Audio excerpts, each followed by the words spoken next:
selalu ada di saat yang lain tak ada, dan Kau yang peduli di saat ku terjatuh. Rasanya ku tak sanggup lagi untuk menjalani hidup, tapi tangan-Mu yang mengangkat aku dari bahaya.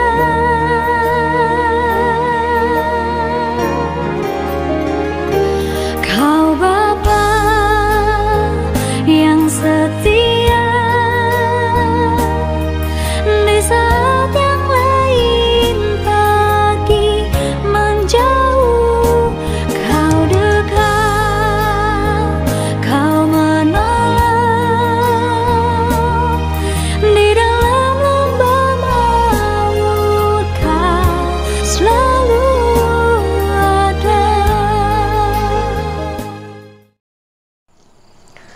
Shalom dan selamat pagi jemaat Tuhan yang terkasih yang setia mengikuti Sapaan Teduh Klasis Jakarta Kalimantan. Mari kita memulai Sapaan Teduh pagi ini dengan bersatu di dalam doa. Kita berdoa. Bapa, terima kasih, kami mengucap syukur di pagi ini kami merasakan hadirat Tuhan, berkat Tuhan dan kebaikan Tuhan yang selalu bisa kami syukuri dalam kehidupan kami. Saat ini juga Tuhan, kami mau siapkan hati kami untuk mendengarkan firman-Mu. Berbicaralah kepada kami Tuhan, dan biarlah Roh Kudus yang memberikan pengertian bagi hamba-Mu dan juga bagi jemaat-Mu yang mendengarkan Sapaan Teduh ini. Di dalam nama Yesus kami berdoa dan mengucap syukur. Amin. Mazmur 81 ayat 16-17. Orang-orang yang membenci Tuhan akan tunduk menjilat kepadanya, dan itulah nasibnya untuk selama-lamanya. Tetapi umatku akan kuberi makan gandum yang terbaik, dan dengan madu dari gunung batu aku akan mengenyangkannya. Sampai sedemikian jauh pembacaan firman Tuhan. Shalom dan salam sehat bagi kita semua, Bapak Ibu Saudara-saudari yang terkasih, jemaat Tuhan dimanapun berada. Kami harapkan kita semua dalam keadaan baik, kita semua dalam pemeliharaan Tuhan, dan kita boleh mengucap syukur dalam setiap hal. Kita hari ini disapa oleh firman Tuhan yang menjamin bahwa Tuhan ternyata berkuasa mengubahkan. Karena orang-orang yang tadinya membenci Tuhan akan berbalik tunduk menjilat kepadanya. Artinya apa? Kita harus percaya bahwa apapun pergumulan kita saat ini, Tuhan sanggup mengubahkannya. Apakah itu mengubahkan hati, apakah itu mengubahkan perangai, temperamen, sifat, semua Tuhan bisa ubahkan. Maka dari itu, diri kita pribadi pasti bisa diubahkan Tuhan. Dan karena itu, kita bisa melihat banyak bukti beberapa tokoh-tokoh dalam Alkitab. Misalnya di Perjanjian Baru ada Rasul Paulus, bagaimana dia adalah orang yang begitu membenci pengikut Kristus, tapi bisa diubahkan Tuhan menjadi orang yang begitu setia untuk melayani Kristus, menjadi pengikut Kristus nomor 1.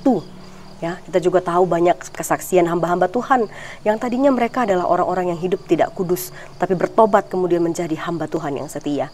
Karena itu kita bisa diubahkan Tuhan. Dan karena itu juga Tuhan juga berkuasa mengubahkan orang lain, siapapun itu dalam keluarga kita, teman kita, ataupun mungkin atasan kita yang sering menyulitkan kita. Doakan mereka karena Tuhan sanggup mengubahkan siapapun. Itu pesan yang pertama, Bapak Ibu Saudara.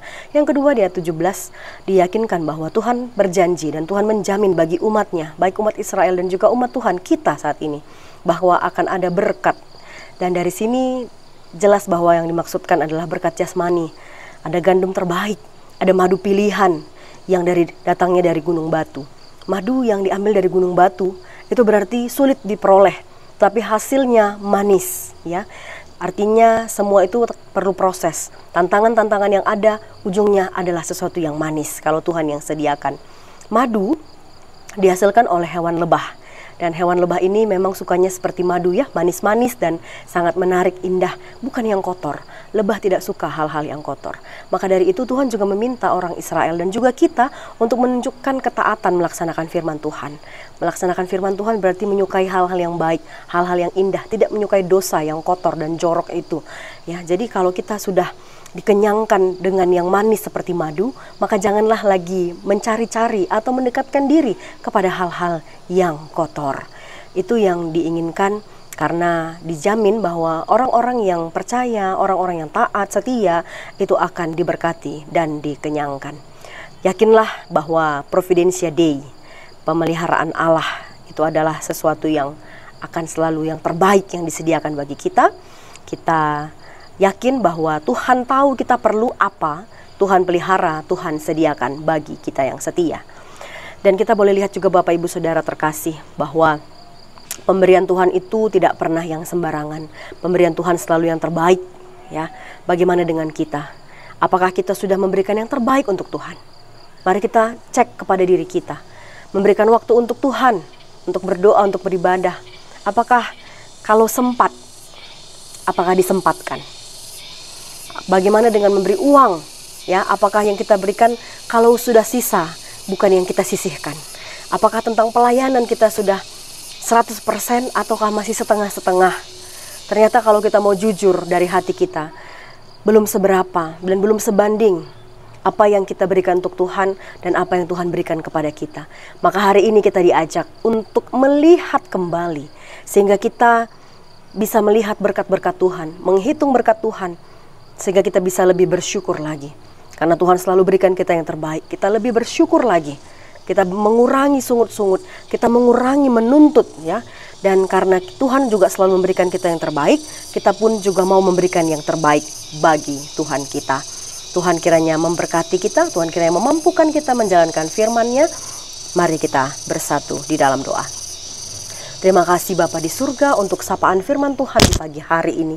Kami bersyukur karena kami yakin bahwa Tuhan mampu mengubahkan situasi dan bahkan hati. Dan juga kami yakin dan percaya pemeliharaan Tuhan itu luar biasa. Yang terbaik Tuhan sediakan bagi kami. Karena itu Tuhan, kami punya semangat baru untuk memulai hari ini.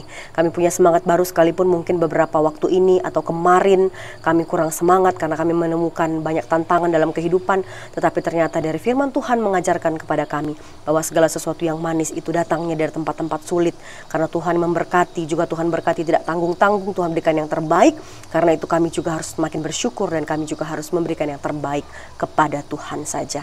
Terima kasih Bapa di surga, ajar kami menjadi pelaku firman Tuhan. Hari ini pun kami akan berdoa untuk semua orang tua kami, Saitun, se-GBKP dimanapun berada.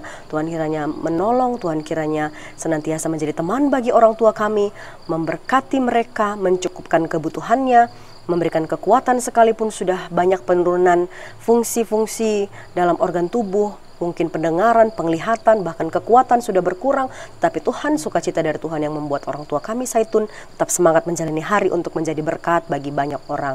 Kami juga berdoa Tuhan untuk tim kerja klasis dalam segala tim yang sudah dibentuk. Tuhan kiranya memperlengkapi supaya semua tim kerja klasis ini boleh melayani dengan luar biasa, menjadi tim-tim handal yang boleh menyampaikan pelayanan terbaik bagi klasis kami Jakarta Kalimantan ini. Tuhan berkati kehidupan dan juga pelayanan. Terima kasih Bapak, ini doa kami kepadamu di dalam nama Tuhan Yesus kami berdoa dan mengucap syukur. Mari kita tutup dengan doa Bapa kami. Bapa kami yang di surga, dikuduskanlah namamu, datanglah kerajaanmu, jadilah kehendakmu di bumi seperti di surga. Berikanlah kami pada hari ini makanan kami yang secukupnya, dan ampunilah kami akan kesalahan kami seperti kami juga mengampuni orang yang bersalah kepada kami. Dan janganlah membawa kami ke dalam pencobaan, tetap lepaskanlah kami daripada yang jahat, karena Engkaulah yang mempunyai kerajaan dan kuasa dan kemuliaan sampai selama-lamanya. Amin.